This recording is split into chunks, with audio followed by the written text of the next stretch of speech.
साथियों नमस्कार, आप देख रहे हैं हेमलवाणी न्यूज और मैं हूं रघु भाई जरदारी।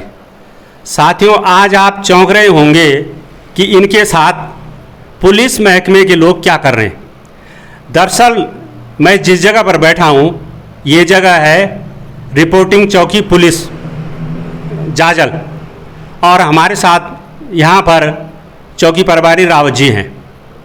और आप सोच रहे होंगे कि इससे पहले तो आप कभी पुलिस वालों के साथ कहीं नजर नहीं आए, क्योंकि अक्सर हम सब ये सोचते हैं कि पुलिस के साथ हैं तो जरूर कोई घटना घटी होगी या कोई क्राइम होगा या कोई दूसरा मामला होगा।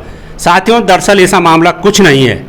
हमें अपनी सोच बदलनी होगी और उस एक नई सोच के साथ हमें समाज के उजले पक्ष की ओर हमें अपना ध्यान देना होगा।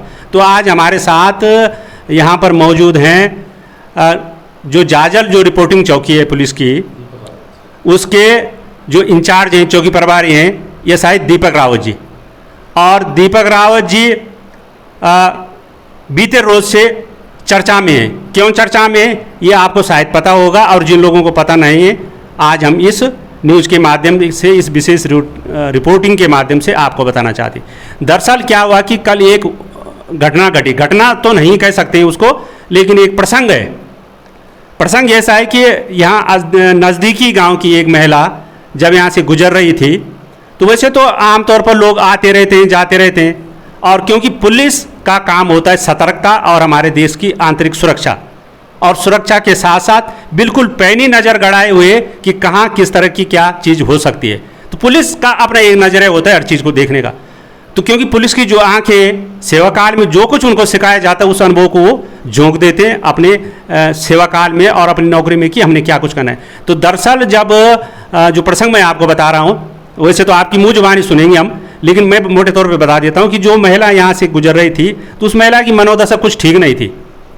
जो राव जी ने भांप ली कि वास्तव में कारण क्या है, महिला कुछ परेशान है। तो उस जब महिला को उन्होंने पूछा तो घर की कई सारी दिक्कतें आई, वो महिला बीमार भी थी, तो उन्होंने सबसे पहले उस महिला का प्राथमिक उपचार कराया और उसके बाद उसकी समस्या को ढंग से पढ़ा जाना और पूरी ईमानदारी के साथ उसको जो है उसके घर तक छोड़े। एक काम होता है, उससे एक अलग तरह का काम आपने किया है बिल्कुल, क्योंकि आमतौर से पुलिस से इस तरह के काम की अपेक्षा कम ही की जाती है। लेकिन आपने उस मिथक को तोड़ने का काम किया, आपने उस धारणा को बदलने का काम किया। क्या वो प्रसंग था, हमारे दर्शक आपके मुंह से सुनना चाहेंगे ताकि एक मैसेज समाज में जाए। सबसे पहले तो आपका धन्यवाद, आपने पुलिस को प्रोत्साहित करने के लिए यहाँ तक आए और इस बारे में जानकारी दी।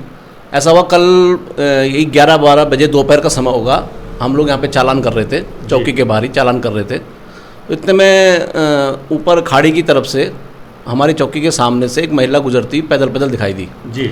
महिला काफ़ी वृद्ध थी और उसकी हालत देख के ऐसे लग रहा था कि ये कुछ बीमार भी हैं।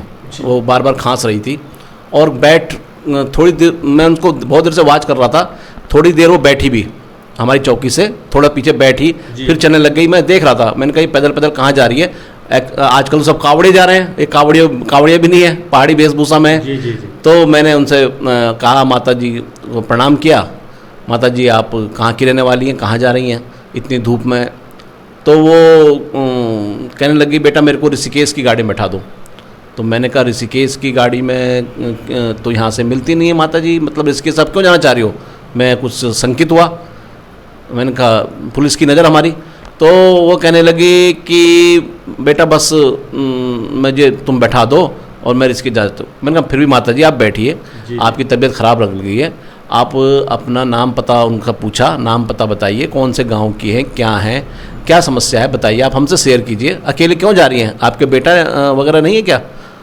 तो कहने लगी बस बेटा ये है वो है। उन्होंने अपना दुखड़ा सुनाया और मैं जाती हूँ और जो है बस मुझे और कुछ नहीं चाहती हूँ मैं। तो मैंने उनको बैठाया, हमने उनको पानी वानी पिलाया जी। और हमारे यहाँ पे आपने देखा होगा 108 की गाड़ी खड़ी रहती है हर समय 24 घंटे, उससे हमने उनको जो बुखार की दवा, पैरासीटामोल वगैरह, एंटीबायोटिक जो भी वो दवाइयाँ दिलवाई, उन्हें खा के थोड़ा सा आराम करने को कहा। फिर अपने ही यहीं ऑफिस में फिर उसके बाद जो है मैंने उनसे तसल्ली से बात की। मैंने माता जी को चाय वगैरह दी, माता जी आप बताइए क्या बात है और आप कहाँ जाना चाहती हैं। तो उन्होंने अपने घर की कुछ व्यथा बताई, ऐसी ऐसी बात है बेटा, मैं अपनी बेटी के पास ऋषिकेश जाना चाहती हूँ।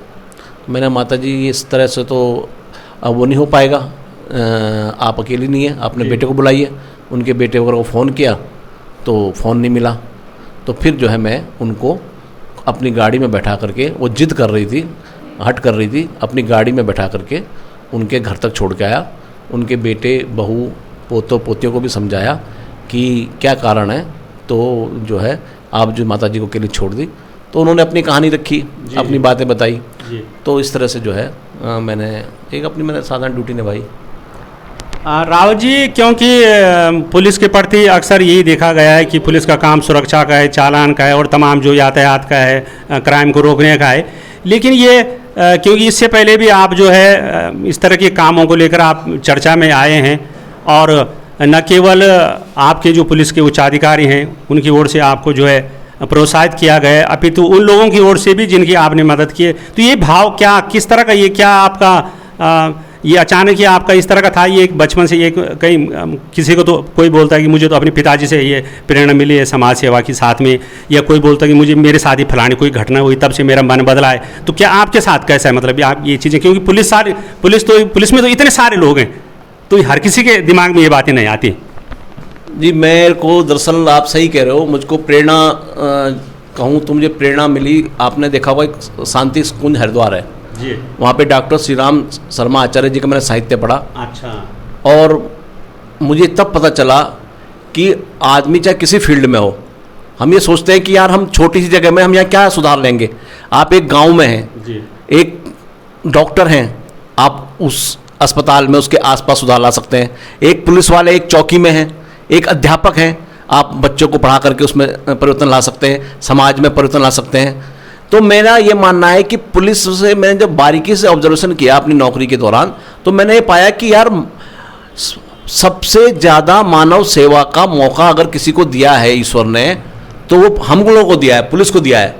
अब देखिए ना आप, भाई पुलिस के पास कौन आएगा? पुलिस के पास वो पीड़ित आएगा, वो पीड़ित बाप आएगा जो अपने बेटे की नशाखोरी से परेशान होगा जी, जो अपने बेटे की तेज बाइक चलाने से परेशान होगा। वो औरत आएगी जो अपने पिता अपने पति से परेशान होगी, घरेलू हिंसा से परेशान होगी। वो परिवार आएगा जो आपसी कलह से, शराब आदि नशीली सेवन करने से जिनकी पीढ़ी बर्बाद हो रही हो, उनकी गुहार लेके आएगा। किस मोहल्ले में, किस गली में शराबबाजी चलती है, जुआ चलता है, ये मुझे पता होगा। किस समाज के किस कोने में क्या गलत काम कर रहा है। सबसे ज़्यादा मौका जो है समाज की गतिविधियों में पुलिस का होता है। अगर पुलिस मन से ठान ले, तो पुलिस कर्मी कोई भी हो, अगर वो मन से ठान ले, उसको पुलिस के साथ समाज सेवा भी करनी है, तो उसके पास अवसर ही अवसर है। तो मैंने इसी तरह से जो है मैं कार्य करता हूँ। जी, बहुत अच्छी बात राव जी आपने कही कि जहाँ पर जो बैठा है यदि वो वहीं की जिम्मेदारी ले और उस भावना के तहत काम करे तो निश्चित रूप से सामाजिक काम कर सकता है। आप उन लोगों के लिए क्या कहना चाहेंगे, क्योंकि जिनके पास इस तरह की घटनाएं घटती हैं लेकिन वो अनदेखी करते हैं कि मुझे क्या पड़ी हुई है, छोड़ो इसकी समस्या ये जाने, उनके लिए आप क्या अपील करना चाहेंगे इस मीडिया के माध्यम से? मैं सभी अपने देशवासियों से, उत्तराखंड वासियों से कहना चाहूँगा कि आप जिस फील्ड में भी हैं, जहाँ भी हैं, पत्रकार, चिकित्सक, अध्यापक, पुलिस या जो भी है, आप PWD जिस विभाग में भी आप हैं, वन विभाग, आप चाहें तो अपने आसपास के माहौल को सुधारने के लिए अपना मन तन धन लगा सकते हैं।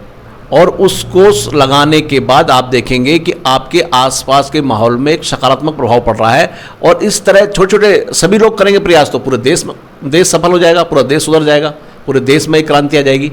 तो मैं ही चाहता हूं कि जो लोग जहां भी हैं, ये ना सोचें कि यार मेरे करने से क्या होगा, मैं दुनिया को बदल दूंगा, ऐसा ना सोचें। आप पहले प्रयास करके देखें, एक दिन दुनिया ही बदल जाएगी।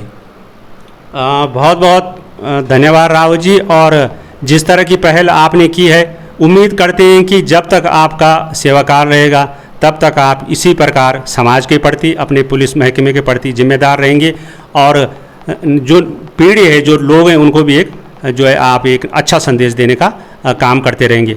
हिमलवाणी पुलिस को हो, आपकी इस मुहिम को आपको दिल से सैल्यूट करता है। धन्यवाद।